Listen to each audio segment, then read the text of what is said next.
এটা হচ্ছে গিয়ে এই যে সাপ হবে, আতশবাজিতে সাপ হবে, সব রেডি হচ্ছে। আর এখানে মেলা কিন্তু প্রচুর বসছে। বন্ধুরা, আজকে হচ্ছে 25শে মে, 11ই জ্যৈষ্ঠ শনিবার, আর সময় সন্ধে 7টা। তো আজকে আমরা যাচ্ছি কালী পুজো দেখতে। আর আজকে আমরা 3টে কালী পুজো দেখবো। একটা হচ্ছে বাকুলপুরের কালী পুজো, একটা হচ্ছে বারোতলার কালী পুজো, আর একটা আমাদের এই বাড়ির সামনে কালী পুজো। তো চলুন বন্ধুরা, পুরো ভিডিও দেখতে থাকুন। আর আজকের ভিডিওটা ঠিক যে দশম মহাবিদ্যা কালী পুজোতে যে বাজনা হয়েছিল, মানে ওই রকম মানে কিছু কিছু বাজনা রয়েছে এবং সাঁওতালি নাচ রয়েছে। তো চলুন পুরো ভিডিও দেখতে থাকুন। আমরা বাকুলপুর যাবো, এই যে আমরা বাদিক দিয়ে লাভবো এটা দিয়ে। আমরা চলে এলাম এই বাকুলপুর কালী পুজোর একদম এই গেটের সামনে। এই যে চন্দননগরের লাইটিং, আর এর ভেতর দিয়েই আমরা যাব। আমরা চলে এসেই প্রথমে আগে এরকম মেলায় লাভলাম। আর এইখানে রয়েছে প্রচুর দোকান, আর মাঠটাও প্রচুর বড়। আর ওই মাঠের দূরের দিকে যে রাস্তাটা, ওই দূরের দিকে রাস্তা দিয়েই বাঁ দিকে গেলেই মন্দির, আর ওই মন্দিরেই কিন্তু মা কালীর পূজা হচ্ছে। আর ওই যে দূর দিয়ে যাচ্ছে ব্যান্ড পার্টি বাজনা।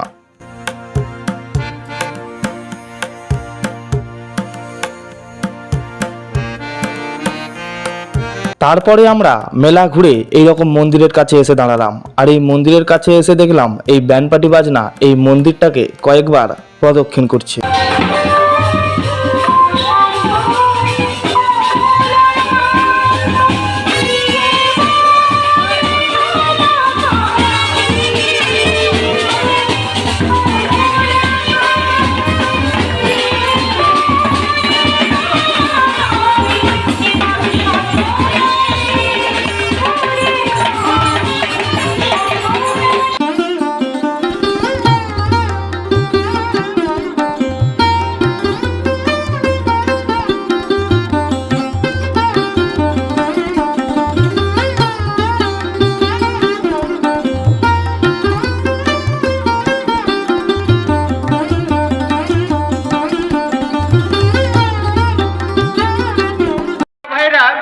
মোটর বাইক মন্দিরের মধ্যে রেখেছেন, দয়া করে মোটর বাইকগুলি সরিয়ে নিন।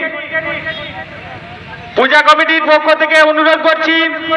আর এইখানে রয়েছে কিছু পুজো দেওয়ার উপকরণের জিনিসপত্রের দোকান। বন্ধুরা, এখানে আজকে রয়েছে এরকম ওই যে আতশবাজি, আর এই যে এটা হচ্ছে গিয়ে এই যে সাপ হবে, আতশবাজিতে সাপ হবে, সব রেডি হচ্ছে। আর ওদিকে আছে এরকম গাছ হবে, কাজ রেডি হচ্ছে, এই যে কাজকর্ম চলতেছে।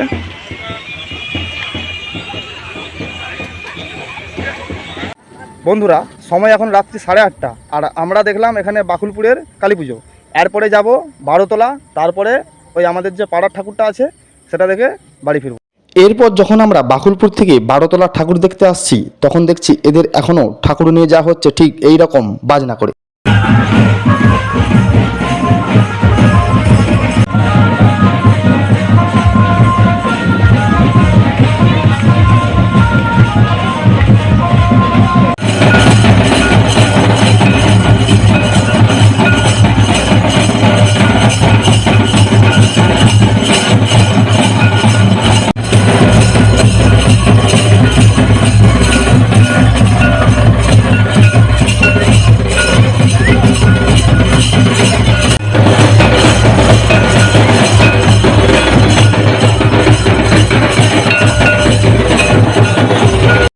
এরপরে যখন আমরা বাজনা দেখে বারোতলার মাঠে এলাম ঠাকুর দেখার জন্য, তারপরে চোখে পড়লো ঠিক এই রকম ভিড়।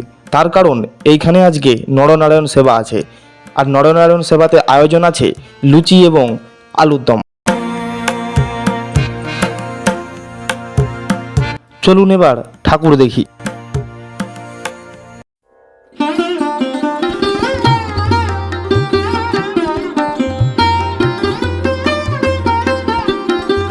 বন্ধুরা, সময় রাত্রি 9:30, আর আমরা বাকুলপুরের এবং বারোতলার মানে ঠাকুর দেখে আর এখন যাচ্ছি বাড়ি। তারপরে বাড়ির মানে সামনের যে ঠাকুরটা আছে সেটা দেখে একদম বাড়ি যাব। আমরা চলে এলাম আমাদের বাড়ির সামনে যে কালী ঠাকুরটি উঠছে সেইটা দেখতে।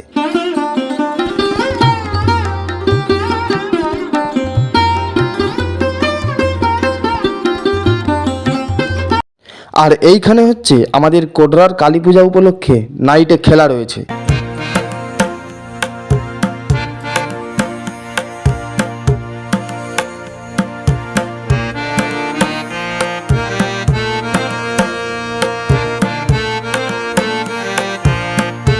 সময় এখন রাত্রি 10টা, আর আমি এইমাত্র ঠাকুর দেখে বাড়ি এলাম। তো সমস্ত অভিজ্ঞতা আমি আপনাদের সঙ্গে শেয়ার করলাম। তো এই ভিডিও আজকের মতোই এখানেই শেষ করছি। দেখা হচ্ছে নেক্সট ভিডিওতে। Good night, tata.